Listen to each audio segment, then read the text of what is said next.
My name is Gina and I contracted the coronavirus on March 12th, 2020, and this is my story. So on March 12th was the first day that I started to develop a fever, and I wasn't sure what it was. I thought maybe I had the flu or something, so I went home, kind of carried on with my life as usual, but I just kept continuing to have these same symptoms. They weren't really going away, and I definitely started to wonder, maybe this is what I have. Of course, I didn't want to believe that. I didn't want that to be what it was. There was no understanding of infection in the community, so it felt silly to believe that. But as things progressed, that's exactly what happened. I did have the virus, and I'm not quite sure exactly where I got it. I believe I may have been the first community-acquired infection where I couldn't actually say exactly where I picked up the virus from. So I was sick at home for a few days. I started to feel pretty bad. I saw my doctor. She thought maybe it was just pneumonia. Again, sent me home with some medication. It really didn't do the trick. I started to struggle with breathing, which was a really nerve-wracking experience. So I ended up calling 911 on the evening of the 18th. And I was taken to the hospital. At that point, then we decided to go ahead and run the test. And I was having some respiratory issues. And yeah, there was definitely a moment where, people thought I could go ahead and just go home and kind of pull through this and I'll get better. But while I was in the emergency room, after just 30 to 45 minutes, I started to have a respiratory desaturation. So this number started to go below 90. That should stay well above 90. And I ended up getting admitted. I was put on a cooling blanket to try to bring down high temperatures that I was having. And by, I believe, the evening of the 19th, about 24 hours after I was admitted, I was put on a ventilator. So I could tell that my breathing was getting really difficult. I was just struggling. I was uncomfortable. I could, make it to the bathroom that was a few feet away to eventually where I couldn't even make it out of bed without struggling to breathe. I was being given oxygen and it just wasn't enough. So I ended up getting ventilated. I was on a ventilator for 8 days. So I would get breathing tests on the last couple of days to see if I could be taken off the ventilator.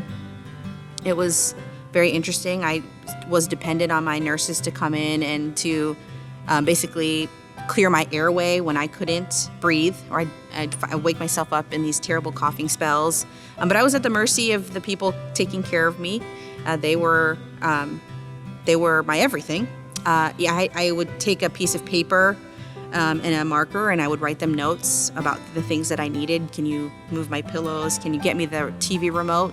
So I could, watch TV while I'm awake and on a breathing tube, which was a surreal experience.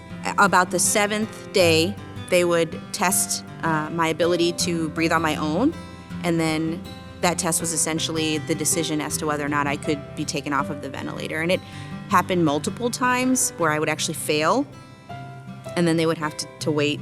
So every day the doctor would come in, he'd hold my hand, he'd tell me, okay, today we're gonna try again.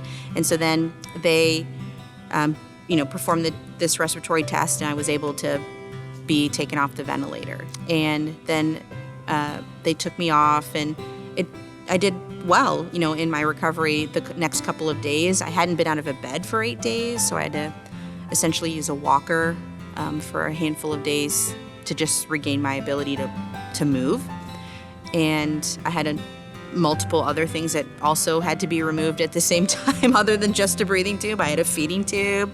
I had tubes in other places. So that was probably more traumatizing than any element of this, is just being at the mercy of all of the people that are caring for me, and desiring to see the end turning out well. Obviously, there were 7 days I have no recollection of.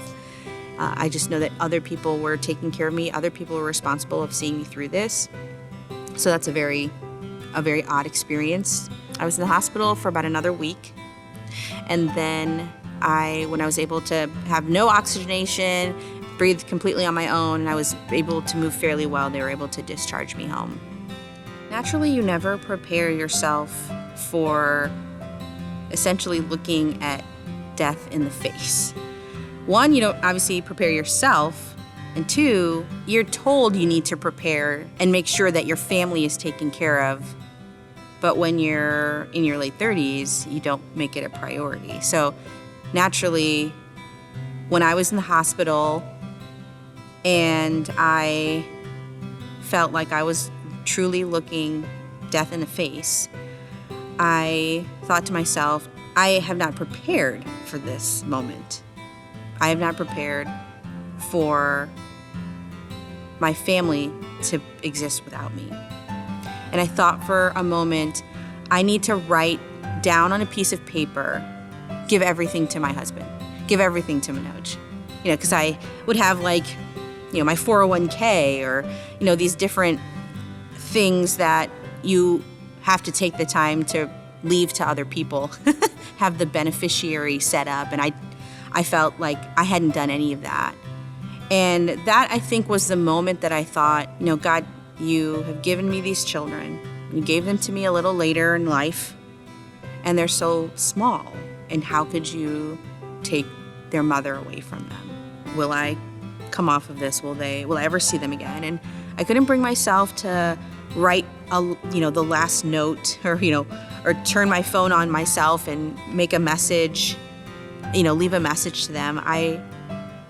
I also found that to be the moment where I decided to say, Lord, this is in your hands. I'm fully giving this over to you. But I'm asking you, how could you give me these children and then take me away from them? And I left it there. And I decided I wasn't gonna go any farther than that. I wasn't gonna believe that I wasn't going to see them again. So I just decided I wasn't gonna prepare that I wasn't gonna wake up from this. But I definitely struggled to have this innate sense of really crying out to him. I felt like I really couldn't do that. So I just trusted that God would do what was perfect. And so my family, I find out what happens or what their experience is obviously when I get home. But Manoj was by himself for two whole weeks. He took care of our 3 small children solely. Nobody was able to come over to our home. There was one great friend of ours who came over to watch the kids a couple of times just to give them a break. But otherwise, he fed them every day. He changed them every day. He put them to bed every night in the bed with him. He slept with all 3 of the kids. My brother also was there, but he ended up getting the virus. I gave it to my brother. I gave it to my husband. I most likely exposed all of my children. Again, Nathaniel had a fever one day, and that's really the only symptoms that my kids experienced, but they were on their own. And I came to understand and realize that people had really done profound things for them and helped them to survive. Manoj spent hours, countless hours on the phone praying with people. I don't know what that must have felt like for my husband. I think that was the first time he had cried in years, maybe ever. Just hours before I was put on a ventilator, as we're just kind of talking to each other. So, and then naturally I cried. But again, my tears were so full of, what will my family do without me? Which isn't fair to believe that they couldn't live without me, but I didn't want them to. So that was the worst part, is the thought of leaving them behind. So when I woke up on a ventilator, still I woke up. And that's when I knew that maybe God had been profoundly gracious to me and stepped into my story and changed it for me and for my family. So when I started to get fairly sick, I also got fairly worried that this was not going well. And I'm a person who has grown up in the church. I've been a Christian the majority of my life, and I've felt like my walk has been pleasant. And here I find myself in this place where all these things that I'm reading about and I'm hearing about, and I'm reading other people's stories and I'm hearing other people's stories, and I, of course, think to myself, well, surely I will have this bolstering of my own faith in this experience. And that's not what I felt. I, again, was crippled with fear that this was going to potentially be the end of my life.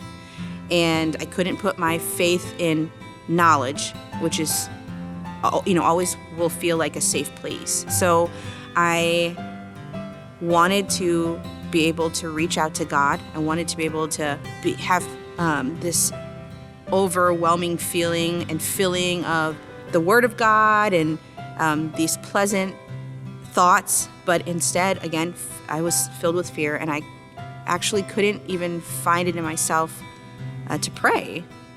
And that was hard for me.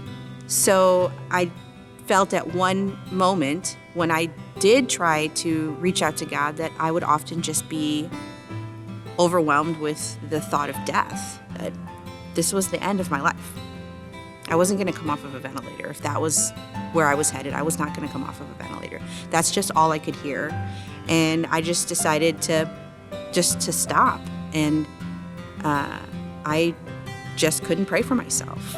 I couldn't. I didn't have the peace that I was desperate for. So I did. I had to turn things over to God in a way that I was not in any way responsible for the level of faith that I was even going to have.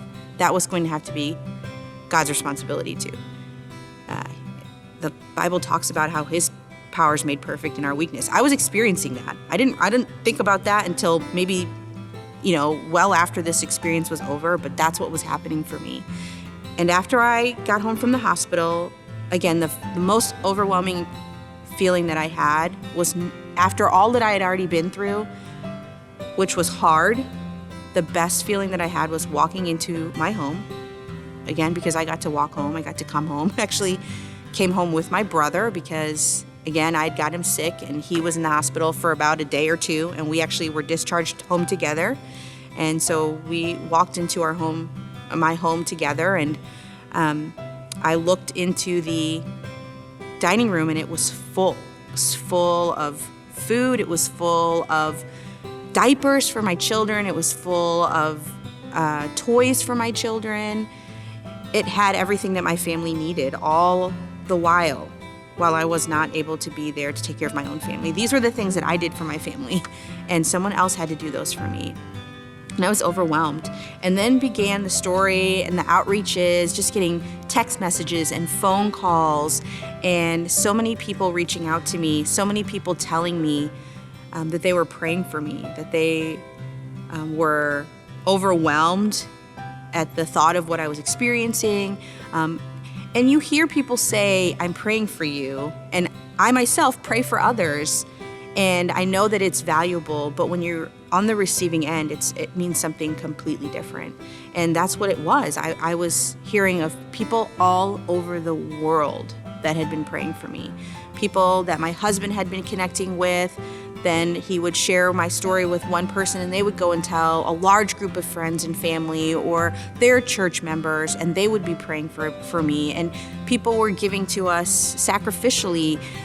There was funds that were raised for me, in case I didn't come home and my family needed more. And people met us in every way. And I had no idea that this was happening. That's what's so powerful about it. I am in a room by myself. No one knows.